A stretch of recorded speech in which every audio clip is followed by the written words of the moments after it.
¿Sabías tú que David hizo un censo? Dios se enojó, lo puso a escoger entre 3 castigos.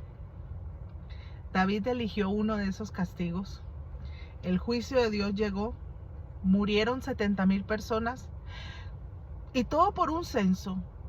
¿Acaso es pecado hacer un censo? No, hacer un censo no tiene nada de malo. El problema es lo que está detrás de ese censo. Te voy a contar la historia de un censo que hizo David, que no debió hacer, pero que lo hizo, y esto provocó la ira de Dios. Ahí te va la historia. Prepárate y escucha lo que te voy a contar. A ver, David, acuérdense que el rey David era el rey de toda una nación cuando estaba Israel todavía unificada. Dice la Biblia, por allá en el libro de las Crónicas, dice que Satanás tentó, incitó a David a que hiciera un censo. Un censo donde él quería saber cuántos hombres tenía David o el reino completo dispuestos para la guerra. Entonces él llama a Joab, su matón de confianza. Yo le digo siempre así porque Joab era bien malo.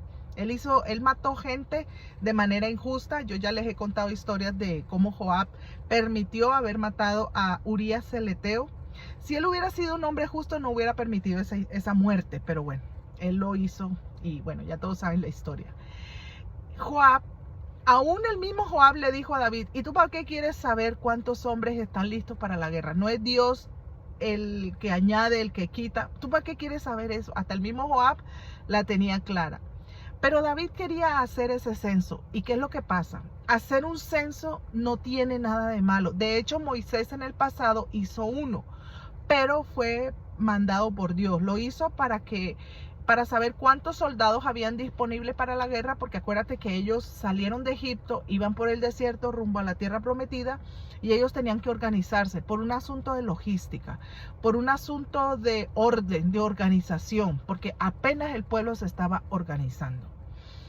Pero aquí David lo hace porque por un asunto de orgullo, por querer saber cuántos hombres lo cuidaban o cuántos hombres hacían ganarle sus batallas, cuando tú y yo sabemos que no interesa el dato, el número. O si no, pregúntale a Gedeón. Gedeón fue un hombre que fue a la guerra solo con 300 hombres enfrente de un ejército de millares, que fue el ejército de los madianitas, si no estoy mal, sí, los madianitas.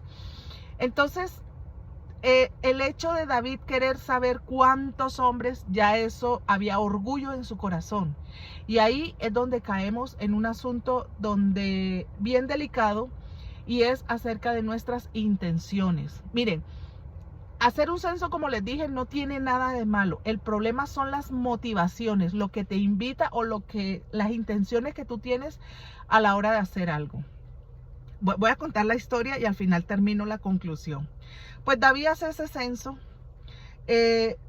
Dios se enoja y manda al profeta. Acuérdate que siempre que hay un rey hay un profeta paralelo a servirle al rey y a la nación.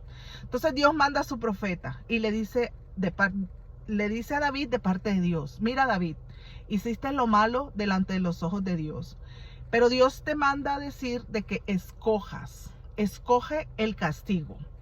¿Qué vas a querer? ¿Hambre por determinado periodo de tiempo? ¿La persecución de tus enemigos por un periodo de tiempo? ¿O la peste por un periodo de tiempo? ¿Qué prefieres? Escoge. Y David, ni corto ni perezoso, obviamente David se arrepiente, porque algo que tiene David es que él es el hombre conforme al corazón de Dios, pronto al arrepentimiento, nunca justifica su error ni le echa la culpa a alguien. No, es que fue, no, él reconoció su error, aceptó la reprensión y obviamente por gracia de Dios él acepta aún hasta el castigo que va a tener. Eso es como si la mamá te dijera: hijo, escoge la vara, la correa o la chancleta. ¿Cuál duele menos? Usted va a escoger el que duele menos, ¿no? Pero en este caso David escogió un juicio que dependiera directamente de la mano de Dios. ¿Por qué? Porque si él escoge el hambre, él va a depender de naciones aledañas a que le vendan comida o a que le provean comida. O sea, va a depender de la voluntad del hombre o de la misericordia humana. Si elige la persecución de los enemigos, acuérdate que Israel siempre está rodeada de enemigos. Y el enemigo de turno en aquella época de los tiempos de David eran los filisteos. Capaz y ellos se reorganizan y empieza una persecución que cobra muchas vidas humanas. Ellos no van a tener misericordia a la hora de matar y de ejecutar a medio pueblo. Entonces David dijo, no, escojamos la peste porque al fin de cuentas Dios tiene misericordia. Y empezó la peste, ¿oyó? Durante un periodo de tiempo empezó a morir gente. Hasta que David dijo, Señor, ya, yo tuve la culpa. Acábame a mí, mátame a mí, que al fin de cuentas yo fui el culpable. Esta gente nada tiene que ver. Y sí, murieron 70,000 personas. David se colocó como expiación. Él dijo, no, ya, fue mi culpa, acaba conmigo. Y el Señor detuvo su mano y el ángel de la muerte dejó de matar y de acabar con muchas personas. Y ya sé lo que vas a decir. ¿Y qué culpa tenía esta gente si el culpable fue David? David aquí estaba haciendo lo mismo que hizo el Señor. Y ahora te volteo la tortilla o te volteo la arepa. ¿Qué culpa tenía el Señor de ir a la cruz del Calvario si tú y yo somos culpables y merecedores de la muerte y del juicio de Dios?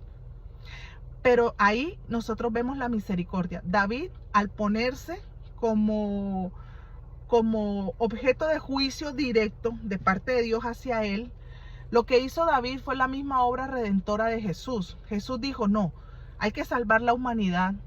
La humanidad está perdida. Yo, el Señor, me ofrezco como sacrificio. Acuérdate que Él es el Cordero de Dios que quita el pecado del mundo. Y por ese sacrificio tú y yo tenemos salvación y tenemos entrada directa al reino de los cielos, por la expiación de Jesús en la cruz del Calvario.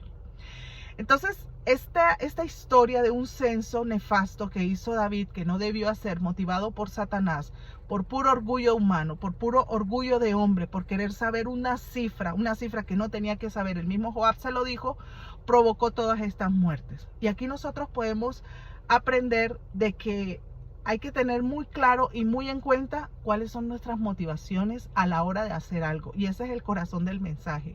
Mire, las motivaciones de David no fueron las mejores, porque él fue motivado por el orgullo.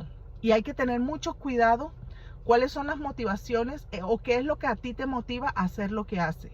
Moralmente hablando, un censo no tiene nada de malo.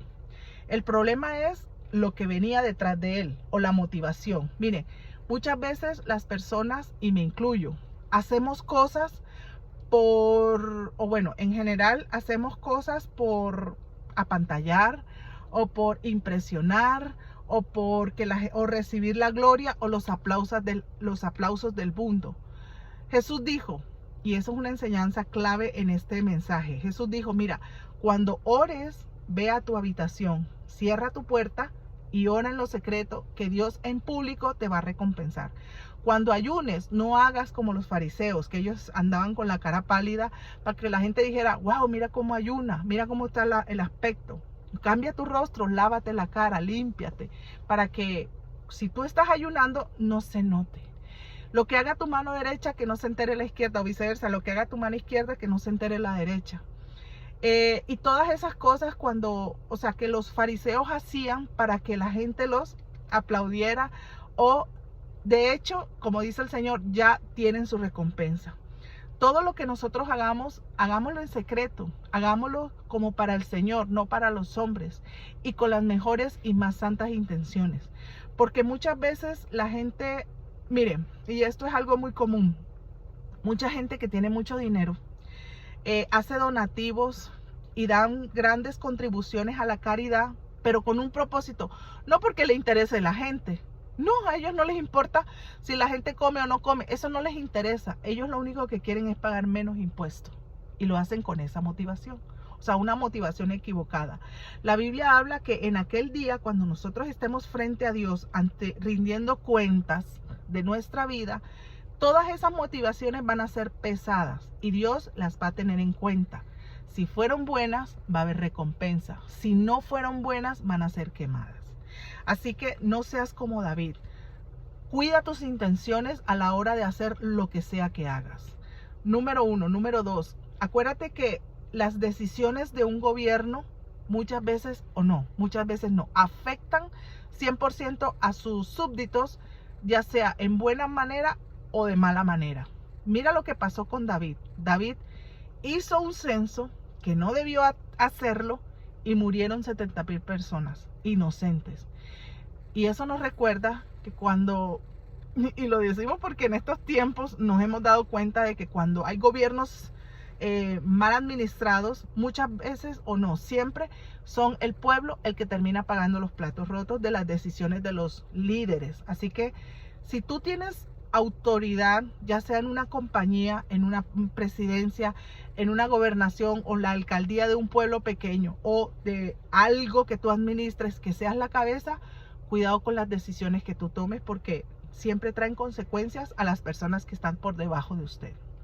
Y número 3, el efecto o el acto de expiación o ese acto que tuvo David de pedir que toda la culpa cayera sobre él, fue lo mismo que hizo el Señor. Es como una sombra de lo que el Señor iba a hacer en el futuro en la cruz del Calvario.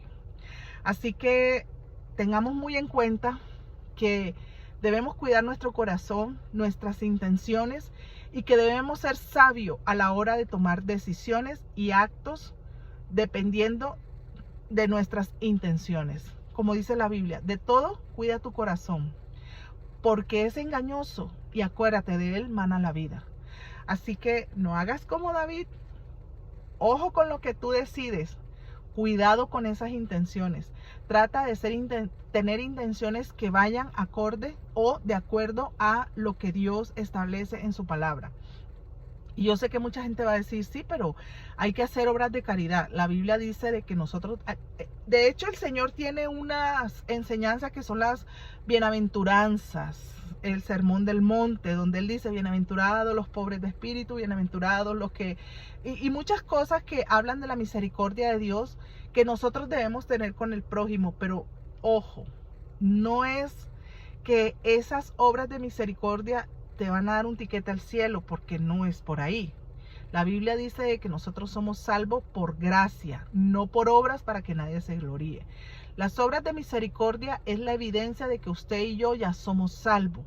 Y entonces hacemos obras de misericordia porque eso lo demanda Dios en su palabra, que hay que hacerlas. Hay que tener misericordia al prójimo, hay que amar al prójimo como a ti mismo, hay que visitar a los enfermos, hay que visitar a los cautivos, hay que darle de comer al hambriento, vestido al desnudo, calzado al que no tiene, al que no tiene zapato, etcétera.